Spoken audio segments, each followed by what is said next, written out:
Hello नमस्कार मेरे प्यारे मित्रों, स्वागत है आप सभी का आज के अपने इस कक्षा में। स्वागत करते हैं आप सभी का। आज अपन एक बहुत ही शानदार टॉपिक पर आपके बीच उपस्थित हुए, जिसका नाम है आपका ज्योमेट्री ज्यामिति। चैप्टर वैसे बहुत ज्यादा बड़ा है, आपका इतने ज्यादा आपके एग्जाम के पॉइंट ऑफ व्यू से इंपोर्टेंट नहीं। आपके वैसे पर्सन यहाँ से बनेंगे नहीं, और बनेंगे तो एक आध पर्सन यहाँ से बनेगा, अधिकतम यहाँ से एक या अधिकतम 2% बनने वाले, ज्यादा आपके नहीं बनेंगे। और वो पर्सन भी आपके इसके 2 ही टॉपिक से बनने वाले। ऐसे ज्योमेट्री इतना बड़ा है कि कम से कम 2-3 महीने अकेले ज्योमेट्री पढ़ाई जाती है बड़े बड़े एग्जामों में। लेकिन इतना आपको नहीं पढ़ना, इतना अपने सिलेबस में नहीं है। अपने सिलेबस में केवल 2 टॉपिक है, जिसको अपन दो क्लासों में कंप्लीट कर देंगे। छोटे छोटे 2 टॉपिक है, आसान से, और वहां पर अपना जो स्तर है उस सामान्य से अपना रहता है। उसको मद्देनजर रखते हुए अपन यहाँ पर स्टार्ट करते हैं। आज यहाँ पर अपन ज्योमेट्री को स्टार्ट करेंगे। तो ज्यामिति को अपन स्टार्ट करने वाले हैं और पहली क्लास आपकी है। वैसे टॉपिक इसमें बहुत ज्यादा है, बहुत सारी चीजें इसमें आती, लेकिन अपन को 2 चीजें पढ़नी है बस। एक तो रेखा बिंदु एवं कोण, और एक आपका त्रिभुज आता है। त्रिभुज भी एक बहुत बड़ा टॉपिक है। त्रिभुज अकेला पढ़ाए तो कम से कम 10 दिन लगते हैं त्रिभुज पढ़ाने में।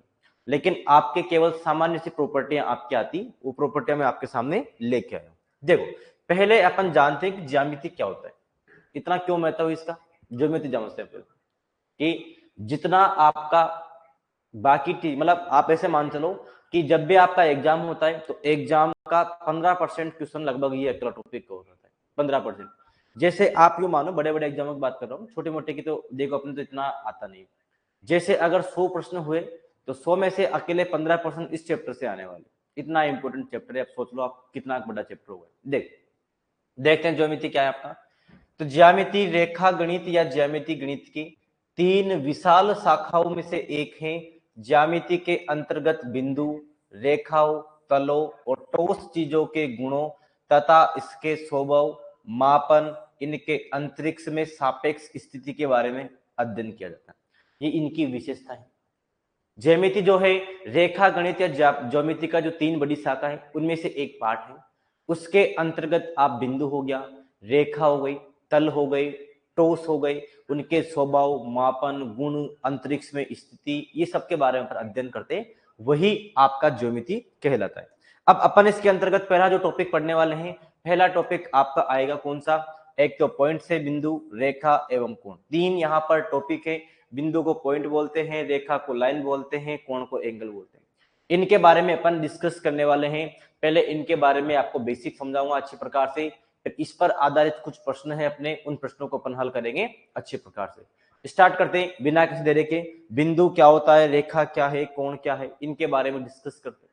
पहले आपका आता है पॉइंट। पॉइंट क्या होता है आपका, बिंदु। तो बिंदु के बारे में यहाँ पर अपन देखते हैं बिंदु क्या होता है। तो बिंदु जो है शून्य त्रिज्या का एक वृत्त होता है। मतलब बिंदु भी एक सर्किल है, एक वृत्त है, लेकिन उसकी कोई त्रिज्या नहीं होती है। वो शून्य त्रिज्या का एक जो वृत्त है वो आपका क्या कहलाएगा, बिंदु कहलाएगा।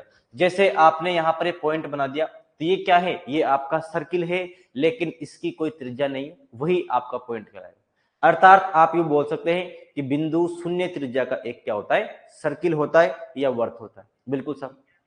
अब बिंदु जो है, बिंदु के 2 प्रकार होते हैं। तो कौन कौन से प्रकार है, 2 देखिए। एक तो आपका आता है सररेख बिंदु। सररेख को बोलते हैं अपन अंग्रेजी में कोलिनियर पॉइंट। कोलिनियर पॉइंट, ये आप बोलते हैं इसको।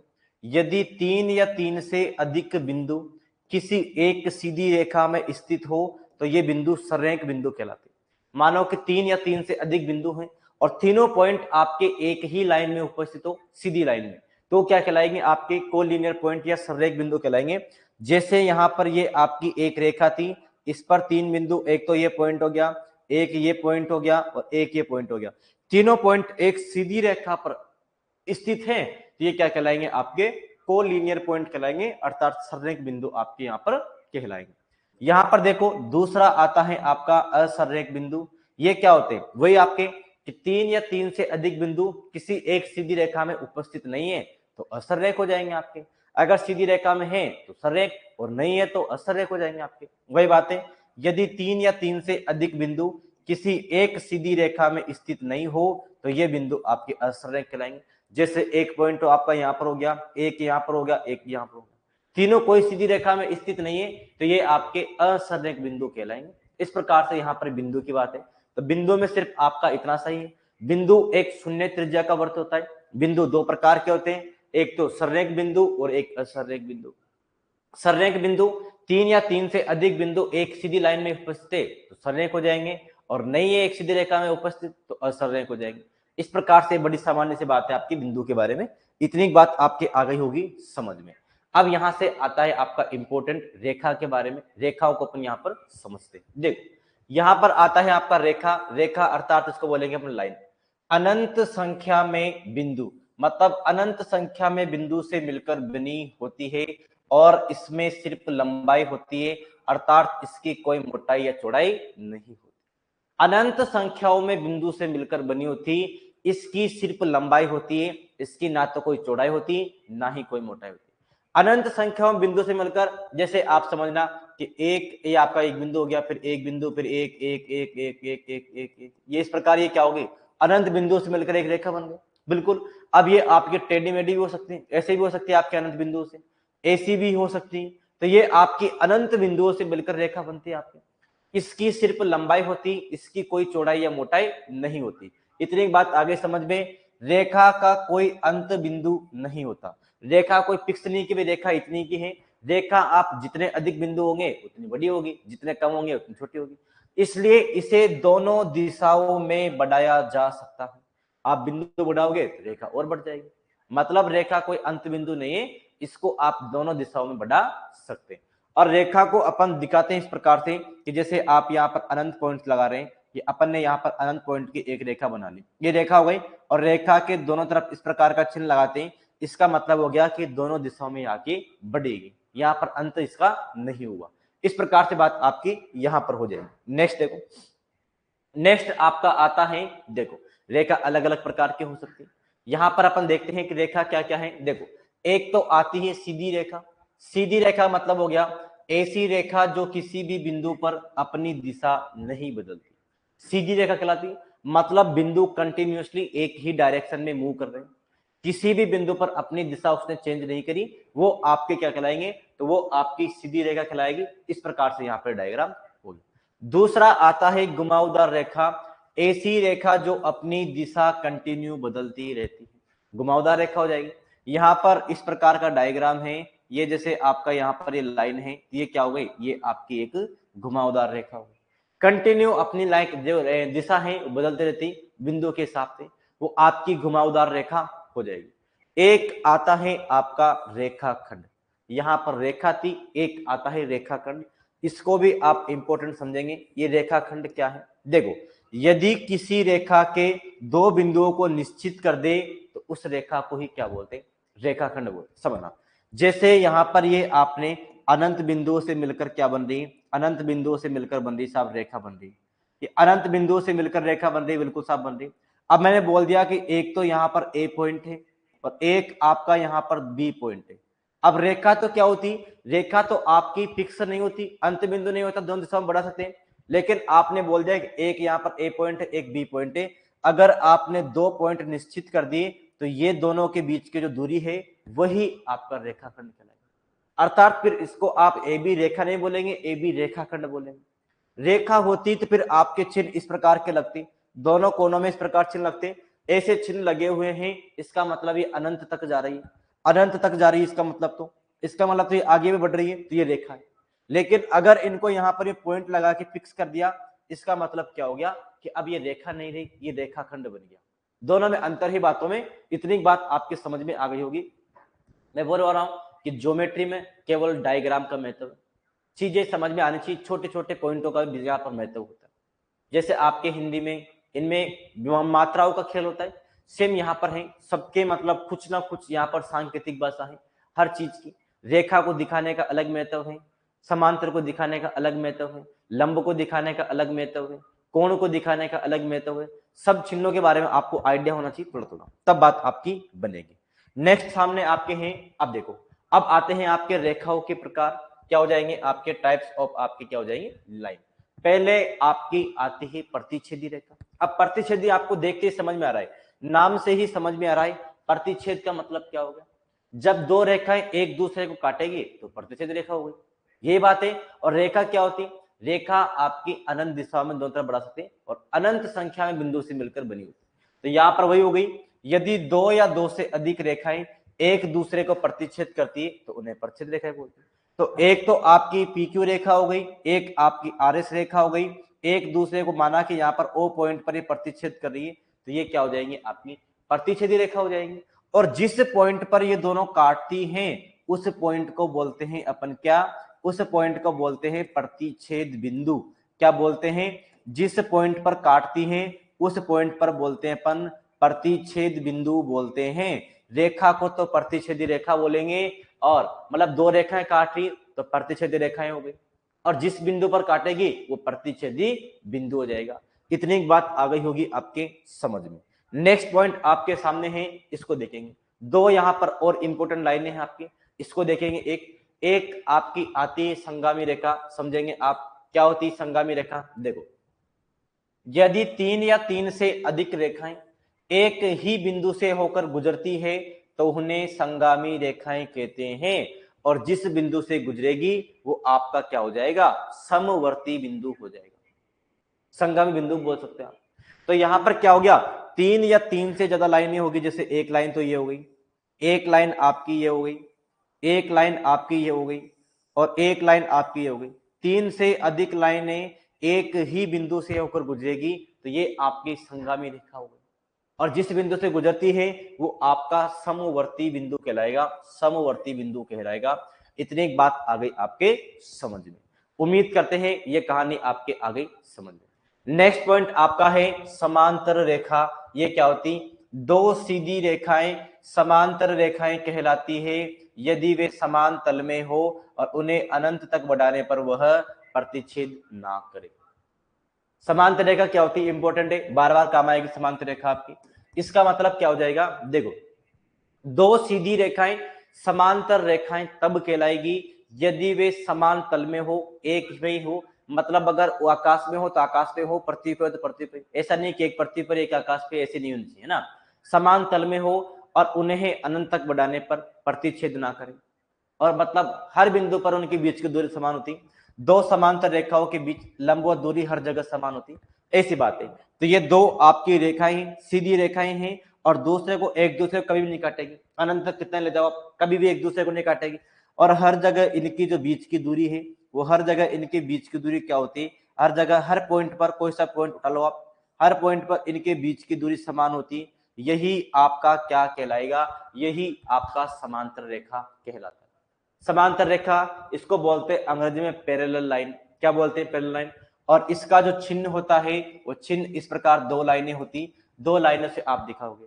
जैसे अगर मैं यहां पर बोलूं क्या, जैसे अगर मैं यहां पर बोलूं कि A B line PQ line के समांतर है, तो इसको आप कैसे बोलेंगे, अर्थात मैं यहां पर लिख दो चलो। अर्थात इसका मतलब क्या हो गया, आप यहां पर यूं बोल सकते हैं कि जो आपका AB लाइन है वो PQ के समांतर है। इस प्रकार से दो खड़ी लाइनें दिखाएंगे, ये आपका समांतर का चिन्ह होगा। इतनी बात आपके समझ में आनी चाहिए। ये आपकी संगामी रेखा हो गई, समांतर रेखा हो गई, एक पीछे प्रतिच्छेद रेखा पढ़ ली। तीन प्रकार की रेखा आप पढ़ चुके हैं। अब देखो, फोर्थ रेखा जो आपकी आती है वो इस प्रकार से आती है। एक आती है आपकी लंबवत रेखा, परपेंडिकुलर लाइन आपकी हो जाएगी। इसको देखिए, ये क्या होती है आपकी, यदि दो रेखाएं समकोण पर प्रतिच्छेद करती है तो उन्हें लंबवत रेखा कहती है। प्रतिच्छेद का मतलब तो काटना होता है, और समकोण पर काटती है। समकोण मतलब 90 डिग्री पर दो रेखाएं एक दूसरे को 90 डिग्री का कोण बनाती हुई काटती है तो क्या कहलाएंगी, आपकी लंबवत रेखा कहलाएंगी। जैसे एक रेखा CD हो गई, एक रेखा AB हो गई, इन दोनों के बीच में यहाँ पर कोण कितना बन रहा है, 90 बन रहा है। यहाँ भी कोण कितना बन रहा है, 90 बन रहा है। यहाँ भी कोण कितना बन रहा है, 90 बन रहा है। और यहाँ भी कोण आपका 90 बन रहा है। तो इसे अपन क्या बोलेंगे, इसे अपन बोलेंगे लंबवत रेखा बोलेंगे। और लंबवत का चिन्ह आपका होता है, इसको आप ऐसे बोलेंगे। लंबवत का चिन्ह किस प्रकार से आप काम लेंगे, तो लंबवत का मतलब होता है कि एक तो AB रेखा है, AB रेखा है आपकी, वो किस पर लंब है, CD पर। तो इस प्रकार यूं चिन्ह लगाएंगे अपन, उल्टा T बोल दो। ये उल्टा T चिन्ह का मतलब होता है लंबवत रेखा। तो AB रेखा CD पर लंब है, ऐसी बात हो जाएगी। CD को AB पर लंब बना दो, दोनों बातों का एक ही मतलब। इस प्रकार से लंबवत का चिन्ह होता है। पैरेलल का पीछे में समझा चुका हूं आपको, ये एक बातें आपके आ गई होगी समझ में। नेक्स्ट बात आपकी है तिर्यक रेखा, इसको देखेंगे आप। वह रेखा जो दो या दो से अधिक रेखाओं को अलग अलग बिंदु पर काटती है उन्हें तिर्यक रेखा बोलते हैं। दो रेखा हैं, उन रेखाओं को अलग अलग बिंदु पर काटती एक रेखा, तो वो आपकी क्या कहलाएगी? तिर्यक रेखा कहलाएगी। जैसे एक रेखा तो आपके यहाँ पर ये एल है, दूसरी रेखा यहाँ पर एम है, एक यहाँ पर ये जैसे मान लो कि ये एक पी क्यू रेखा है, ये पी क्यू रेखा, इसको तो यहाँ पर किस पॉइंट पर काट रही, इसको तो आप ए नाम दे दो, इसको बी नाम दे दो। इस रेखा को तो ए पॉइंट पर काटती है, इस रेखा को बी पॉइंट पर काटती है, अलग अलग बिंदुओं पर काटती है, तो ये क्या कहलाएंगे? आपकी ये हो जाएंगी आपकी तिर्यक रेखा। उम्मीद करते हैं कि जो रेखा है, रेखाओं के बारे में आपको अच्छे प्रकार बातें समझ में आई होगी। पहले आपने क्या पढ़ा? पहले आपने बिंदु पढ़ा, बिंदु के बारे में सामान्य सी बातें। बिंदु आपका शून्य त्रिज्या का वर्त होता है। दो प्रकार के बिंदु, एक सररेख और एक असररेख बिंदु। सररेख आपका क्या हो जाएगा? अगर तीन या तीन से अधिक बिंदु एक सीधी रेखा में है, सररेख हो जाएगा, और अगर एक रेखा में नहीं है तो असररेख हो जाएगा। फिर आपने पढ़ा किसके बारे में? रेखा के बारे में। लाइन क्या होती है? अनंत संख्या में बिंदुओं से मिलकर लाइन का निर्माण होता है। लाइन आपकी, लाइन का कोई अंत बिंदु नहीं होता, इसकी सिर्फ लंबाई होती, चौड़ाई इसकी नहीं होती, और इसको दोनों दिशाओं में आप बढ़ा सकते हैं, ये इसकी विशेषता होगी। नेक्स्ट आप देखो, यहाँ पर अलग अलग प्रकार की लाइनें। सीधी रेखा मतलब दोनों बिंदु या जो आपके बिंदु एक सीधी रेखा पर अपनी दिशा नहीं बदलते, वो आपकी सीधी रेखा हो जाएगी। घुमावदार मतलब दिशा बदलते रहते। रेखाखंड मतलब कि रेखा के दो बिंदुओं को निश्चित कर दिया तो उनके बीच की दूरी आपकी रेखाखंड कहलाएगा। नेक्स्ट आपका आता है फिर रेखाओं के प्रकार। पहले आपने पढ़ा प्रतिच्छेदी रेखाएं। अगर दो रेखाएं एक दूसरे को प्रतिच्छेद करती, प्रतिच्छेद का मतलब साफ साफ होता है काटना, इंटरसेप्ट होता है आपका। ये बात हो गई आपकी, मतलब काटती है तो आपकी प्रतिच्छेदी रेखा कहलाएगी, और जिस बिंदु पर काटेगी वो आपका प्रतिच्छेद बिंदु कहलाएगा। दूसरी आपकी आती है संगामी रेखाएं। संगामी रेखाओं का मतलब हो गया तीन या तीन से अधिक रेखाएं एक ही बिंदु से गुजरती है, संगामी रेखाएं आपकी कहलाएगी। जिस बिंदु से गुजरेगी वो समवर्ती बिंदु कहलाता है आपका। फिर आती समांतर रेखाएं, इंपोर्टेंट है। क्या होती है आपकी? दो सीधी रेखाएं समांतर रेखाएं कहलाएगी अगर उनको अनंत तक बढ़ाने पर कभी भी एक दूसरे को काटे नहीं, और हर जगह मतलब हर बिंदु पर उन दोनों रेखाओं के बीच की दूरी समान होनी चाहिए। एग्जाम्पल, रेल की पटरियां आपकी हो गई, कभी भी एक दूसरे को मिलती नहीं, वो तो क्रॉस करवाने के लिए मिलाया जाता है, लेकिन उनके बीच की डिस्टेंस जो होती है वो हर जगह समान होती है, तो वो आपकी क्या हो जाएगी? समांतर रेखा हो जाएगी। इस प्रकार का चिन्ह होता है। नेक्स्ट जो आपकी आती है लंबवत रेखा आती है। अगर दो रेखाएं समकोण पर काटती है तो लंबवत रेखाएं कहलाएगी। ये 90 पर काट रही है यहाँ पर। एक तिर्यक रेखा आती, दो रेखाओं को अलग अलग पॉइंट पर काटती, तिर्यक रेखा आपकी कहलाएगी। इतनी एक बात आ गई आपके समझ में। अब यहाँ पर आपका आता है एक इंपॉर्टेंट नेक्स्ट टॉपिक। कौन सा? कोण का। कोण का जो मतलब होता है सीधा सीधा, तो कोण का मतलब होता है एंगल। क्या होता है साहब कोण का मतलब? तो कोण का मतलब होता है एंगल। इसको यहाँ पर समझेंगे कोण क्या होता है आपका। बहुत अच्छा टॉपिक है, इसको समझेंगे आप एक बार। कोण यह हो गया जब दो किरणें एक ही उभयनिष्ठ बिंदु से, ये किरण क्या हो गई सर? ये किरण यहाँ पर बीच में टॉपिक आ गया। अभी तक तो आपने रेखा ही पढ़ाई, ये किरण क्या होती है? तो किरण आपकी ऐसी है। किरण क्या होती है? तो किरण का एक, देखो रेखा तो क्या थी? रेखा को दोनों दिशाओं में आप बढ़ा सकते हैं, दोनों दिशाओं में बढ़ा सकते थे, लेकिन किरण को सिर्फ आप एक दिशा में बढ़ा सकते हैं। जैसे यहाँ पर आपका सूर्य हो गया, ये सूर्य हो गया, सूर्य से आई ना तो यहाँ से ये नीचे आती। अब पृथ्वी अगर जल्दी पास में है तो जल्दी हो जाएगी, अगर कोई गहराई में है तो ज्यादा पहुंचाएगी। मतलब इस प्रकार यहाँ पर इस प्रकार इधर चिन्ह लगाएंगे कि यहाँ पर तो आप आगे बढ़ा सकते हैं, लेकिन इसका स्टार्टिंग पॉइंट एक फिक्स है कि सूर्य से ही निकलती, तो इसका जो किरण है, किरण का एक पॉइंट तो फिक्स होता है और दूसरा पॉइंट को आप बढ़ा सकते हैं। तो मतलब एक तो आपका इस प्रकार का पॉइंट हो जाएगा, एक तो इस प्रकार पॉइंट होगा, और एक तरफ आप इसको बढ़ा सकते हैं। ये आपका किरण का चिन्ह होता है। ये किसका होता है?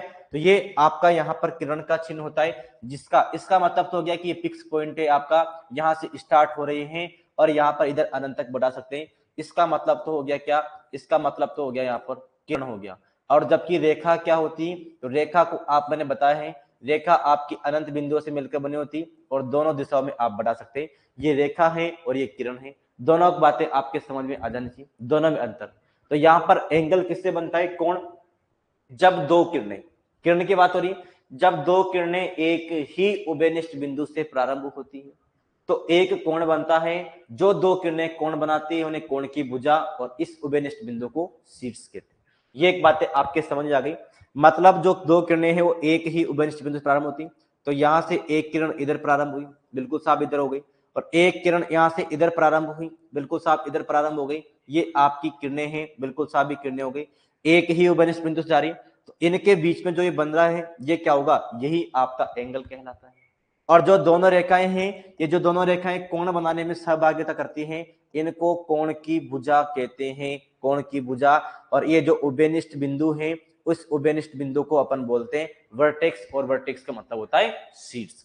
इतनी बातें समझ में आपकी आ गई होगी। यहां से डायरेक्ट पर्सन पूछता है कि लाइन कौन बनाती है, क्या रेखा बनाती है, क्या बिंदु बनाते हैं, क्या किरण बनाती है, क्या रेखाएं बनाती है, इस प्रकार से आपको पूछा जाएगा। तो अब यहाँ पर ये आपको आंसर देना होता है इस प्रकार से। उम्मीद करते हैं इस प्रश्न का बात आपके समझ में आई होगी। ये आपके कोण हो गया। कोण को अपन इस प्रकार के चिन्ह के द्वारा दिखाते हैं, कोण को अपन इस प्रकार के चिन्ह के द्वारा दिखाते हैं। जैसे आप बोलोगे कि यहाँ पर कोण ए बन रहा है, तो आप ये बोलोगे कोण ए हो गया आपका। इस प्रकार आप यहाँ पर दिखाएंगे, ये कोण को दिखाने का चिन्ह होता है। किरण OA और OB द्वारा बनाए गए कोण AOB और AOB के द्वारा प्रदर्शित करते हुए, इसको ये वही बातें हैं, किरण की रेखा और बातें है ना। नेक्स्ट देखो, नेक्स्ट बातें हैं अब कोण के अलग अलग प्रकार हैं, बिल्कुल इनको समझते हैं अपन यहाँ पर। अब कोणों के प्रकार हैं यहाँ पर। एक तो आपका आता है पहले न्यून कोण। न्यून कोण आपका आ गया, इसका मतलब क्या हो गया, ऐसे कोण जिसका मान 90 डिग्री से कम हो, सारे के सारे न्यून कोण कहलाएंगे। ये सारे के सारे न्यून कोण कहलाएंगे।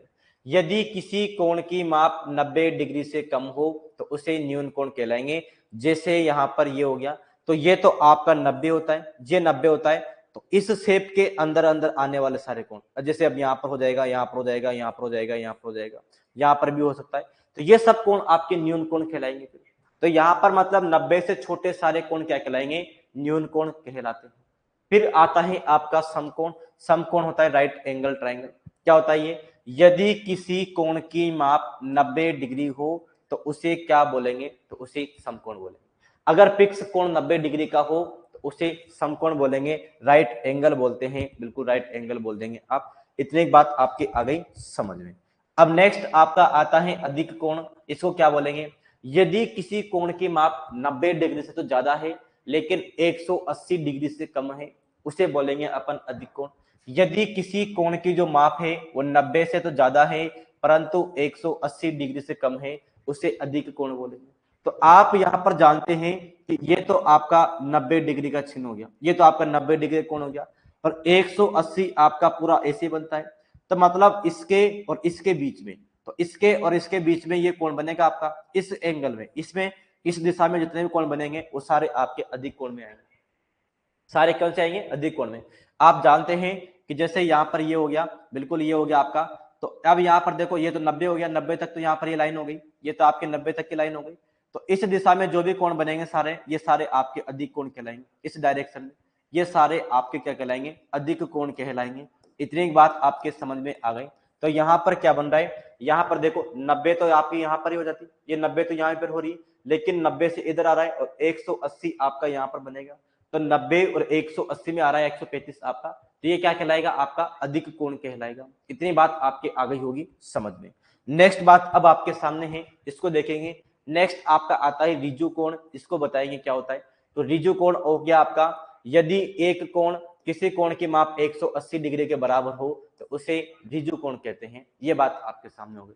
इसको सरल कोण भी बोल देते हैं कभी कभी, ये नाम भी आप याद रखेंगे। सरल कोण भी इसका नाम आ जाता है, इसको भी आप याद रखें। सरल कोण भी नाम इसका आ जाता है कभी कभी, रिजु कोण बोल दो, सरल कोण बोल दो।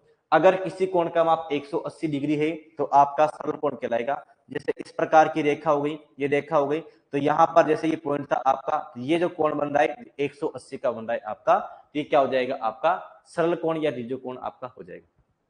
एक आता है आपका वृहत कोण। यदि किसी कोण की माप 180 से तो ज्यादा हो परंतु 360 से कम हो, उसे अपन वृहत कोण बोलेंगे। तो 180 से ज्यादा होनी चाहिए और 360 से कम होनी चाहिए, अर्थात ये कोण तो आपका 180 का हो गया, ये कोण तो 180 का हो गया, और यहीं पर ये कोण आपका 360 होता है। मतलब इस विषय में इसमें आपका जो कोण बनेगा वो आपका क्या कहलाएगा, पूरा वो आपका वृहत कोण कहलाएगा। इतनी बात समझ आ गई। अब एक आता है पूर्ण कोण। पूर्ण मतलब कंप्लीट हो गया। कंप्लीट मतलब आप बोल देंगे कि अगर कोण की माप 360 हो जाएगी तो उसे क्या बोलेंगे, पूर्ण कोण बोलते हैं। तो कोण की माप 360 हो गई, मतलब एक पूरा चक्कर करके आ गया, घूम घाम के पूरा यहाँ पर आ गया, तो क्या हो जाएगा फिर आपका ये फुल रोटेशन एंगल इसको बोलते हैं, पूर्ण कोण यहाँ पर इसको बोलते हैं। इतनी बात आपके आ गई होगी समझ में, ये बात आपके समझ में आनी चाहिए, ये सारी सामान्य सी बातें थी। अब यहाँ पर आता है कोणों का युग्म। कोणों का युग्म मतलब होता है जोड़ा, तो कोणों का जोड़ा वाले अब यहाँ पर बनते हैं। एक आपके आते हैं आसन्न कोण, ये बात बहुत ज्यादा काम आएगी आपके बार बार, इसको याद रखें। आसन्न कोण क्या होते हैं समझना यहाँ पर पड़ेगा, आसन्न कोण यहाँ पर क्या होते हैं देखना। तो दो कोण आसन्न कोण कहलाते हैं यदि उनके शीर्ष क्या हो समान हो, उनका शीर्ष एक ही बिंदु हो, अर्थात आप ये बोल सकते हैं कि शीर्ष उभयनिष्ठ हो, एक ही शीर्ष होना चाहिए उनका। उनकी एक भुजा क्या होनी चाहिए उभयनिष्ठ। उभयनिष्ठ का मतलब होता है क्या, उभयनिष्ठ का मतलब होता है कॉमन, उनमें कोई सी भी एक भुजा कॉमन होनी चाहिए। तो अगर ये दो शर्तें होगी तो अपन बोलेंगे कि वो आपके आसन्न कोण कहलाएंगे।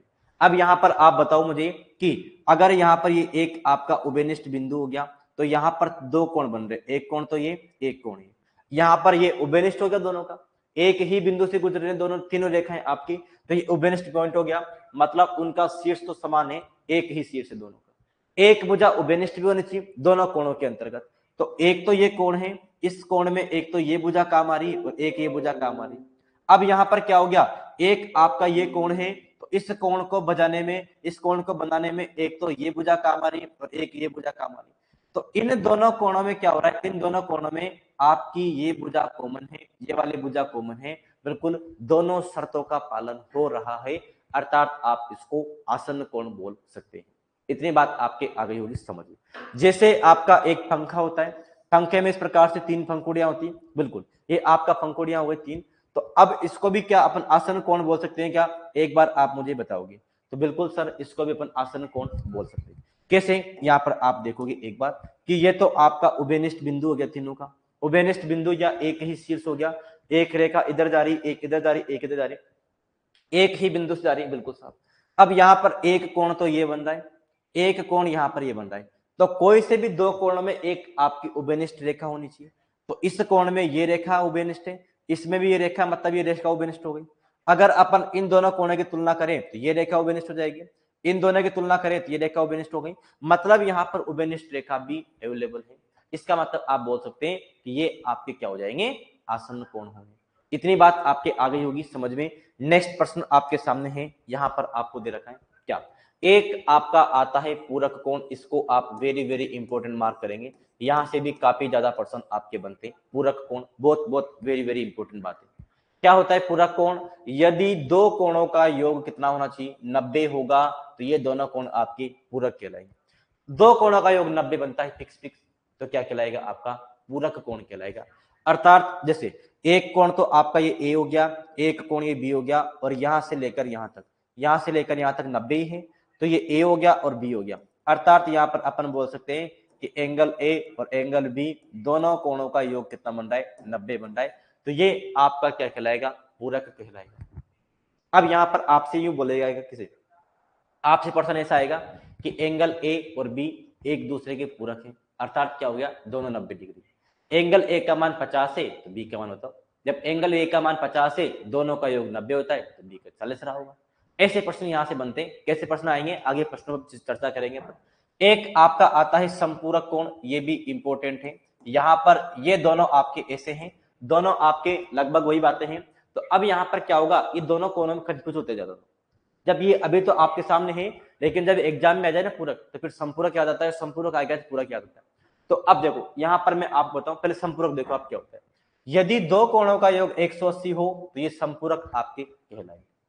संपूरक का मतलब हो गया क्या, कि दो कोणों का योग 180 होना चाहिए। जैसे एक तो आपका x डिग्री हो गया, एक y डिग्री हो गया, और यहां से लेकर यहां तक पूरा कोण 180 होता है, तो आप बोलोगे एंगल x और एंगल y दोनों कोणों का योगफल पूरा 180 बन रहा है, तो क्या हो जाएगा पूरा फिर आपका संपूरक कोण हो जाएगा। तो पूरक में तो दोनों कोणों का योग 90 होता है और संपूरक में दोनों कोणों का योग 180 होता है। यही बात आपके सामने है। अब इनमें आप अंतर कैसे पैदा करें सर, अपन कंफ्यूज होंगे कैसे याद करें। तो यहाँ पर पूरक में तीन शब्द आते हैं, 1 2 3, तीन वर्ड आते हैं, तो यहाँ पर छोटा मतलब 90 होगा। संपूरक में चार शब्द आते हैं तो ज्यादा होगा। कम आते हैं तो कम मान होगा, ज्यादा आते हैं तो ज्यादा होगा। ऐसी बात आप याद रख लो। पूरक में 3 शब्द आते हैं तो छोटा मान होगा, समपूरक में 4 आते हैं तो बड़ा होगा, 180 होगा। इतनी बात आपके समझ में आ गई? बिल्कुल साहब, इतनी बात समझ में आ गई। तो पूरक और समपूरक समझ में आ गया। पीछे आसन कौन पढ़ा है ये समझ में आ गया आपका, बिल्कुल ये समझ में आ गया। अब आपके दो और इंपॉर्टेंट बातें, ये भी आपके इंपॉर्टेंट है, इनको भी आप समझेंगे। ये एक आता है आपका रेखिक युग्म कोण, ये भी वेरी वेरी इंपॉर्टेंट कोण है आपका। यहां से क्वेश्चन बहुत बनते हैं आपके एग्जाम के हिसाब से, यही चीजें इंपॉर्टेंट है, यही से क्वेश्चन बनेंगे आपके। देखो यहां पर आपका आता है रेखिक युग्म कोण। ये क्या होता है? दो आसन्न कोण। आसन्न कोण क्या आते हैं? वो जिसके शीर्ष उभयनिष्ठ हो और आपके एक भुजा उभयनिष्ठ होनी चाहिए। तो दो आसन्न कोण रेखिक युग्म कोण तब बनते हैं जब उनकी दो असमान भुजाएं दो विपरीत किरणें हो। इसका मतलब छोड़ो, आप तो आप यूं याद रखो कि दो, इसका रेखिक युग्म कोण का मतलब ऐसा हो गया कि जैसे ये रेखा है तो रेखा के एक तरफ बनने वाले सभी कोणों का योग कितना होगा? 180 होगा। जैसे मैं बोल दूं साहब कि इधर एक कोण तो ये बन रहा है, एक रेखा ये हो गई, इधर 3 कोण बन रहे हैं, इसका नाम तो ए हो गया, इस कोण का नाम बी हो गया, इस कोण का नाम सी हो गया। तो रेखा के एक तरफ बनने वाले सभी कोणों का योग कितना होगा? 180 होगा। तो आप यहां पर यूं बोलोगे साहब कि angle A plus angle B plus angle C, तीनों कोणों का योग कितना होगा? 180 होगा। ये आपका रेखिक युग्म कोण है, इतना सा। यहां पर जैसे अपन बोलते हैं कि ये एक्स एंगल बन रहा है, ये वाई बन रहा है, तो एंगल एक्स और एंगल वाई कितना हो जाएगा? 180। फिर आप बोलोगे सर संपूरक में इससे अंतर क्या हुआ? अरे संपूरक का मतलब था कि दो कोणों का योग 180। यहां पर इसका मतलब ये कि एक रेखा के एक तरफ बनने वाले कोणों का योग 180। जैसे अब यहां पर मैं आपके सामने एग्जांपल दे दूं कि रेखा अगर आपकी एक यूं है और एक कोण आपका यूं बनता है, तो क्या सर अब भी इन दोनों कोणों का योग 180 होगा क्या? बिल्कुल साफ होगा। रेखा आपकी ये रेखा है, इसके एक तरफ बन रहे दोनों कोण, इसका मान भी 180 होगा। अगर मैं इस डायग्राम को ऐसे बना दूं, समझना, इसको मैं ऐसे बना दूं कि एक कोण तो आपका ये बन रहा है और एक कोण आपका इस प्रकार से ये बन रहा है, क्या इन दोनों कोणों का योग भी 180 होगा क्या? अब इस कंडीशन में इनका मान 180 नहीं होगा। रेखा के एक तरफ होने चाहिए, तो रेखा के एक तरफ तो इस साइड होने चाहिए पूरे, या दोनों उस साइड होने चाहिए, उनके मान 180 होते, ये एक साइड नहीं आते, तो इनके 180 नहीं होंगे। ये बात अब आपके समझ में आ गई होगी, बिल्कुल साफ आ गई। एक आपका आता है शीर्षाभिमुख कोण, ये भी वेरी वेरी इंपॉर्टेंट है, ये भी वेरी वेरी इंपॉर्टेंट है। शीर्षाभिमुख कोण, इसको समझेंगे आप। शीर्षाभिमुख कोण क्या होते हैं? देखिए, यदि दो कोणों की भुजा विपरीत किरणों के दो युग्म बनाती है, क्या बोला? यदि दो कोणों की भुजा विपरीत, विपरीत मतलब अपोजिट साइड में, उल्टी साइड में, विपरीत कोणों के दो युग्म बनाती हो तो दोनों कोण शीर्षाभिमुख कोण कहलाते हैं। दो कोणों की भुजा, जैसे एक कोण तो ये हो गया और एक कोण की भुजा हो गई, दोनों विपरीत कोण बनाते हैं तो ये कोण क्या होंगे? आपके शीर्षाभिमुख कोण कहलाएंगे और ये बराबर होते हैं। दो रेखा थी आपकी, एक तो ए बी रेखा हो गई, एक सी डी रेखा हो गई, तो एक कोणों के युग्म बनाती हैं, तो ये जो कोण है इसके सामने का ये कोण होगा, इस कोण के बराबर होगा। ये जो कोण है इसके सामने का ये कोण है, ये कोण आपका बराबर होगा। शीर्षाभिमुख कोण बोलता है कि अगर दो किरणें एक दूसरे को काटती है तो उनके आमने सामने के कोण क्या होंगे? बराबर होंगे। इतनी बात आपके आ गई समझ में। नेक्स्ट पॉइंट आपके सामने है, एक और आपका आता है इंपॉर्टेंट, संगत कोण आता है। संगत कोण भी वेरी वेरी इंपॉर्टेंट है। संगत कोण क्या होता है? जब दो समांतर रेखाएं, एक तिर्यक रेखा, तिर्यक रेखा क्या थी कि दो रेखाओं को अलग अलग बिंदु पर काटती, वो तिर्यक रेखा थी। आपको तिर्यक रेखा द्वारा प्रतिच्छेद मतलब काटना की जाती है तो वह संगत कोणों का युग्म बनाती। समझना एक बार, यहां पर दो समांतर रेखा होनी चाहिए, और समांतर रेखा में समझा रखे आपको कि दो रेखा अगर ये किसी भी बिंदु पर मिलती नहीं है तो ये, और एक आपकी तिर्यक रेखा हो गई, अलग अलग पॉइंट पर काट रही है, तो यहां पर आप बात देखोगे, संगत मतलब होता है स मतलब समान, गत मतलब हो गया स्थिति, समान स्थिति पर बनने वाले कोण बराबर होते हैं। इसका मतलब हो गया कि इस रेखा के इसमें मतलब ऊपर के साइड ये कोण इस कोण के बराबर कहलाए, ये कोण जो है इस कोण के समान स्थिति पर बनने वाले कोण बराबर होते हैं। ये देखो इस रेखा के ऊपर का कोण, रेखा के ऊपर का कोण, ये कोण इस कोण के बराबर हो जाएगा, नीचे का हो जाएगा। ये जो कोण है इधर वाला ये किसके बराबर होगा? तो ये इसके बराबर हो जाएगा, इसके बराबर हो जाएगा। इधर नीचे जो कोण है आपका, ये नीचे कोण इस कोण के बराबर हो जाएगा। इस प्रकार से यहां पर ये बात आपकी बनने वाली है। इतनी बात आपके आ गई होगी समझ में। यही बात यहाँ बोली कि एंगल एक तो जो है इसके 5 के बराबर होगा, 2 जो है वो 6 के बराबर हो जाएगा, 7 जो है वो 3 के बराबर हो जाएगा, 4 जो है वो आपके 8 के बराबर होगा। इस प्रकार की बातें आपके हो जाएगी। ये आपका संगत कोण है, बिल्कुल सर। एक और आपका कोण आता है, इसको भी आप समझेंगे, एकांतर कोण। एकांतर मतलब होता है अल्टरनेट कोण, ये भी आपका इंपॉर्टेंट है, इसको समझेंगे।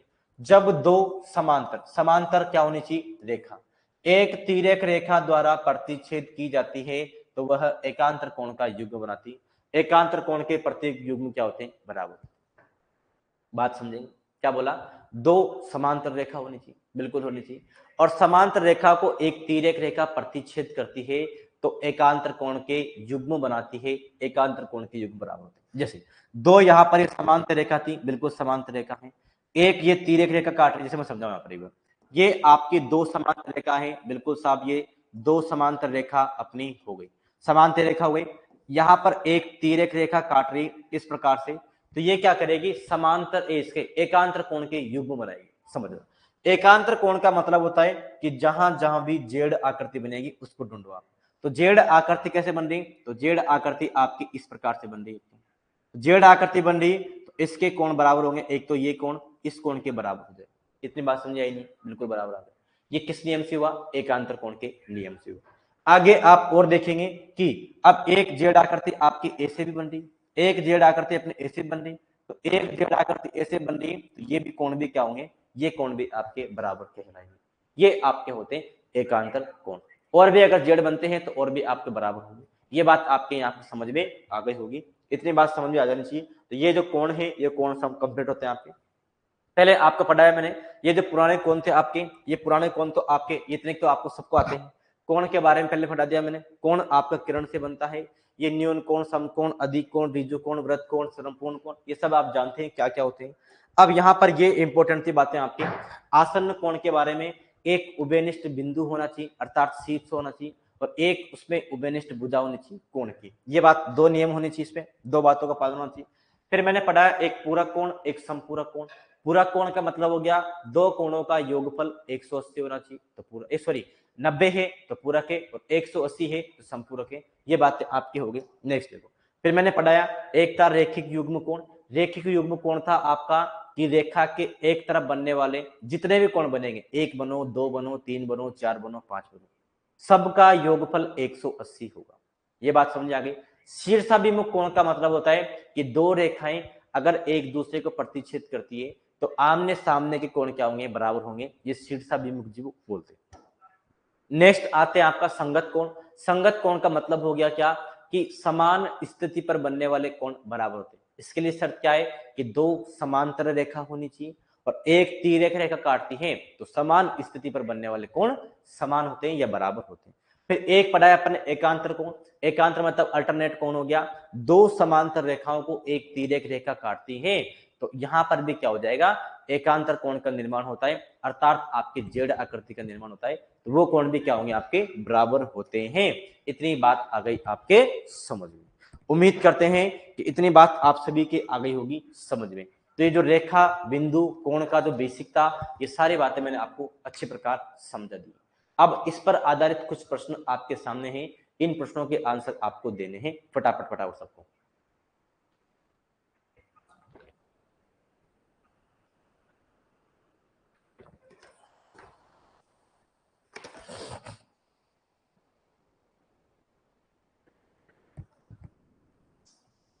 बिल्कुल, पहला प्रश्न अब आपकी स्क्रीन पर है, इन प्रश्नों के आंसर आपको देने। देखो, पहला प्रश्न आपके सामने है, उम्मीद करते हैं इतनी बातें समझ में आ गई होगी आपके। तो अब इन प्रश्नों के आंसर आप आराम से दे पाएंगे। पहला प्रश्न आपके सामने है, देखो, दिए गए चित्र में ए ओ बी, इसके ऊपर लाइन लगी हुई है, इसका मतलब रेखा है। ए ओ बी एक सरल रेखा है जिस पर किरण ओसी खड़ी है। किरण ओसी क्या है, खड़ी है, कोई दिक्कत नहीं। आगे देखो, यदि ए और बी 2 और 1 के अनुपात में है तो एंगल ए का मान क्या होगा, ये आपसे पूछा। आराम से आप बता सकते। ए बी क्या थी, एक सरल रेखा थी, और अभी अभी मैंने पढ़ाया एक रेखिक युग्म कोण। वो क्या था साहब आपका, वो था कि रेखा के एक तरफ बनने वाले सभी कोणों का योगफल 180 होता है। तो ये ए और बी क्या है, रेखा के एक तरफ ही कोण बन रहे हैं, तो एंगल ए और बी का योगफल कितना होगा? एंगल ए और बी का योगफल 180 डिग्री होगा, नहीं होगा? बिल्कुल साफ होगा। और यहां पर बोला है एंगल ए और बी 2 और 1 के अनुपात में, तो यहां पर कितना हो जाएगा? अनुपात में था, हटाओगे तो 2x और x बनेगा आपका, तो इसका मान कितना हो गया? 180 हो जाएगा। तो 3x का मान जब 180 है तो x का मान कितना प्राप्त होगा? x का मान 60 डिग्री प्राप्त होगा या नहीं होगा? ये x का मान आया है, बिल्कुल साहब x का आ गया। तो a तो यहाँ पर 2x था, तो a का मान 2x था, तो ये रखेंगे तो 120 डिग्री बनेगा। 120 आपका ऑप्शन नंबर सी में है। ऑप्शन नंबर सी इस प्रश्न का फिर आपका राइट आंसर बन जाएगा। इतनी बात आगे समझ में, बहुत आसान प्रश्न था। नेक्स्ट देखो आप, नेक्स्ट प्रश्न आपके सामने इसी प्रकार का है। देखो, दिए गए चित्र में ए ओ बी एक सरल रेखा है जिस पर किरण ओसी खड़ी हुई, ए माइनस बी 80 डिग्री हो तो एंगल ए का मान क्या है? वहां पर अनुपात में दे रखा था, अब की बार माइनस में आपको दे दिया। वही बात है आपकी कि ए ओ बी एक सरल रेखा है तो एक तरफ बनने वाले सभी कोणों का योगफल 180 होगा। तो a प्लस बी का मान तो आपका कितना है? 180 होता है, ये बात आप जानते हैं। और a माइनस बी का मान आपको दे रखा है कितना? 80 आपको दिया गया है, और आपसे पूछा है एंगल a का मान कितना होगा। तो ये मैंने सिखा रखा है आपको, ऐसे निकाल सिखाया। एक तो आपने विलोपन विधि पढ़ी होगी बचपन में, वैसे आपको नहीं करना। अगर आपको बड़े वाला मान चाहिए, a का मान चाहिए, तो जोड़ के आधा कर दो, और b का चाहिए था तो घटा के आधा कर दो। ऐसे करते हैं बस। यहाँ पर a का चाहिए तो जोड़ के आधा कर दोनों को, तो 180 प्लस आपका हो जाएगा 80 और इसका कर दो आप आधा, तो 180 और 80 हो जाएगा 260। 260 का आधा कितना होगा आपका? 130 आपका होगा, 130 हो जाएगा आपका। और बी का पूछता आपसे, तो 180 में 80 घटाओगे 100 बचेगा, 100 का आधा 50, और 130 और 50 भी आपके वो 150 होते, सॉरी 180 होते। तो ए का मान तो 130 आए, फिर ऑप्शन नंबर आपका ये हो जाएगा बी नंबर। इतनी बात आ गई होगी समझ में। नेक्स्ट प्रश्न अब आपके सामने है, क्वेश्चन नंबर 3 देखो। दिए गए चित्र में ए ओ बी एक सरल रेखा है जिस पर किरण ओसी खड़ी है। ए ओसी का मान कितना है साहब? 3x माइनस 5 आपको दे रखा है ए ओसी का मान। एंगल बी ओसी का मान 2x प्लस 25 डिग्री हो तो x का मान क्या होगा? ये आपको निकालना। ए ओ बी यहाँ पर एक सरल रेखा है, ओसी यहाँ पर खड़ी रेखा है। इस कोण का मान आपको बोला है कि 3x माइनस 5 है, 2x प्लस 25 इस वाले कोण का मान है। आप अभी मैंने सिखा आपको रेखिक युग्म कोण। तो रेखा के एक तरफ बनने वाले सभी कोणों का योग तो 180 होता है। 180 होता है ना, बिल्कुल। तो अभी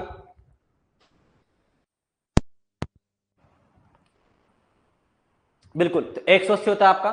तो इस कोण का और इस कोण का, दोनों कोणों का योगफल 180 के बराबर होना चाहिए, बिल्कुल साफ होना चाहिए। तो यहां पर बनेगा, इन दोनों कोणों को जोड़ो आपका, तो ये बन जाएगा आपका 3x माइनस 5, फिर आपका होगा 2x प्लस 25।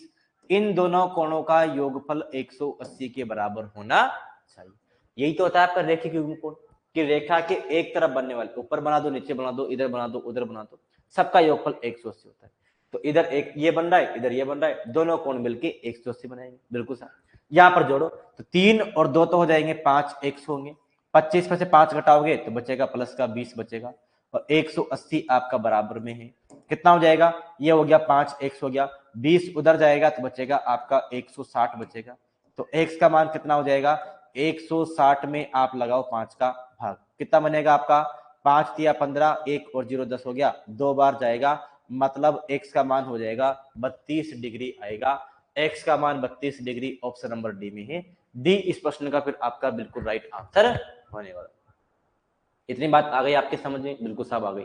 तो नेक्स्ट प्रश्न अब आपके सामने है, इसको आप यहां पर एक बार देखेंगे और इस प्रश्न का अब आपको आंसर देने का प्रयत्न करना है।